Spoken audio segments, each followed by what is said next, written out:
Ladies and gentlemen, welcome to a new episode of Real Business Roundtable. Today, we're going to talk about be there or be square. What do we mean? We're talking about the importance of being present in your business. In my opinion, you, regardless of how big and successful it becomes, pay attention, feel the pulse from time to time. Do not completely walk away. It is highly discouraged. Now, why do I say this? Aside from my deep love for Powdered Toast Man, no Diddy, I love Powdered Toast Man, and the importance of this and the reason why I'm talking about this today on today's show is that I'm out in the field and I'm talking to a variety of businesses. And I run into situations where there's a bunch of employees working there. The owner is perpetually on a vacation, perpetually, over and over on the beach. I run into this all the time. I run into small businesses that I see wackiness going on. I said, so where's the owner? And they're frustrated. And sometimes they go, he's never fucking here. Or she is never here. Oh, they're in Europe. What? What do you mean they're in Europe? Why? The business is having this problem and this problem and this, and then we got this issue, and he doesn't come around. Do you realize that even though you brought your business to a high level of achievement, it doesn't mean that you just kick back and forget about the business. And I'm sorry, that is neglect. Mm-hmm. That is pure irresponsible neglect, especially if you have a ton of employees that rely on your business to thrive. What I'm trying to say is I run into situations, real life situations, real day-to-day, face-to-face witnessing. Hold on. It's funny because their eyes are the same size still. I see with these moist balls take in information, and I can see that there's issues, right? So you're out bullshitting on the golf course all fucking day, and your employees and your staff and your just whole operation is sometimes going to shit because certain things are not being handled. Certain decisions are not made to be made by those people. Exactly. So there is a fine line. If you want to do that, that's fine. If you want to golf, that's awesome. There's time for it. I want to learn how to golf. I'm not going to shit on golf. You should golf. But you got to manage your time in a way that you can have your fingers on the pulse to see if there are any issues. Monthly meetings, weekly meetings, quarterly meetings. Stay present. Be there or be square. Because you walking away from the business and leaving all these decisions to GMs and managers and directors, sometimes you run into situations where mistakes can happen, things cannot happen, and drive your business in the wrong direction without you knowing it. So it's very important to set a schedule, regardless of what fucking hotel you're in. Go into a side office in the lobby, get on a Zoom call with your team. Hey, what's going on? Hey, delegate, bop, bop, bop. Hey, take care of this. It's good for like team morale too. I mean, just in general, like to see that you're present. Yeah, just to see that the owner cares and he's present and he's there working with you. That's my goal with like when we have enough people where it makes sense. Like I want to be present and motivate and let people know like I'm in the same with you. I'm here with you. I may not be doing all the tasks and whatnot, but I'm here working with you. Exactly. Even if you're on the board of directors for a public company, be present. Be present. Yeah. Put in input. Provide information. Answer questions. Solve problems. Don't just sit there and don't just, jet set around the world perpetually 24/7, 365. Now, hold on. Holiday. If you sell the business, Jet to holiday. If you sold the business and you walked away with a couple billy, all right, hey. All right. Go jet set, go bullshit, make some investments, make some moves. That's good, okay? That's fine. But if you are the current shareholder and the head honcho for your company, you have to be involved. I've seen some insane stuff, even public companies.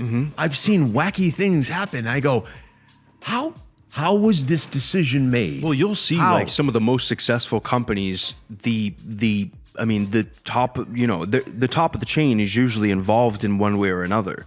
It is what it is. But then the companies who the owners made enough, and you know, it's solid, and you know, it's secure. It's like they just kind of chill. When it comes to like shareholders and, you know, fiduciary responsibility, it hits a point where you're going to impact things. And certain things have happened in the last 10 years with certain public companies that I pay attention to. That I'm just like, how in the world? This would have not happened if they were private. Involved, yeah. This would have not happened. But this wackiness, this pure insanity is to the customers of this company. They're like, what? Everybody is up in arms about several things that happen.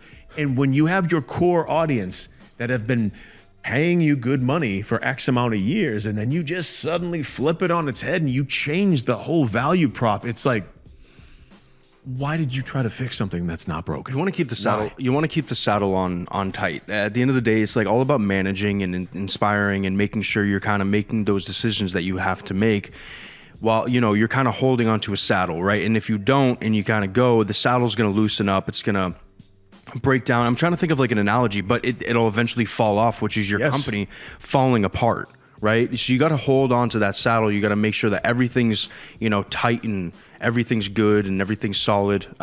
That's what you should be doing within your business, because like, you know, things will just go off the rails. That things will just get out of control. The scary piece is what you don't know about.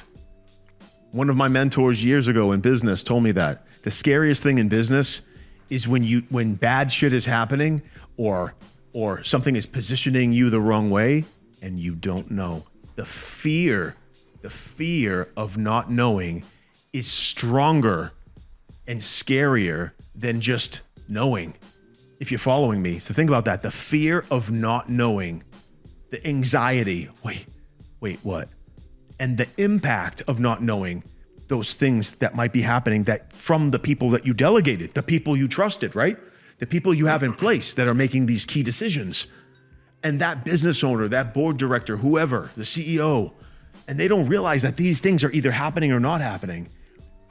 The anxiety of not knowing, like the fear and anxiety of not knowing what's going on is insane. Yeah. That's why, again, you should always have your finger on the pulse. Have a meeting quarterly, monthly, get on a call, get on a Zoom, understand what's going on, be involved. Keep your finger on the pulse. Be involved, because I see so many small business owners, they pass the $3 million mark, $4 million mark, and then they're no longer present. And the thing that they worked so hard to build and nurture and feed and sacrifice, now you're just going to walk away from it? Okay? Would you do that to your own child? Absolutely not. Right? Treat it like it's your child, or treat your business like it's, I don't know, a fruit tree. If you were the original founder, you cannot have your company lose the vision, the fire, the innovation, the drive, right? You can't have your company lose that fire. Now, if it's the wife, the girlfriend, and they're constantly pulling on you to go on a vacation, you got to put your foot down, or vice versa. If it's the husband, who knows? I have no idea. If it's one of your spouses that are pulling you away from your responsibilities, you need to put your foot down in a respectful way and say, my love, I'm going to go in this side room for a half hour. I'm going to go in here for a half hour. Go watch the birds. And you handle business for a half hour. You just go handle business for a half hour. It's not a long time. Just it's getting so off the rails. Handle business. You're in that little room, the little side little rooms that sometimes hotels have, and you look through the window and just look at your girl and be like, Dude, it's so Like, I need you to do this. I need you to. Yeah. Okay. All right, I need you to do this and do that right now. So now your soul is involved in the business. You are present. You are there, and you are not square. Here's the thing: whether you're on vacation or somewhere, and business calls, and it's critical, you gotta take care of business, and then go roll around in the sand and talk to seagulls. Surf and stuff. Thank you so much for joining us today on Real Business Roundtable. I hope you enjoyed today's episode. Please like, subscribe, turn on post notifications to get notified every single time we post an episode. See you later. Peace out.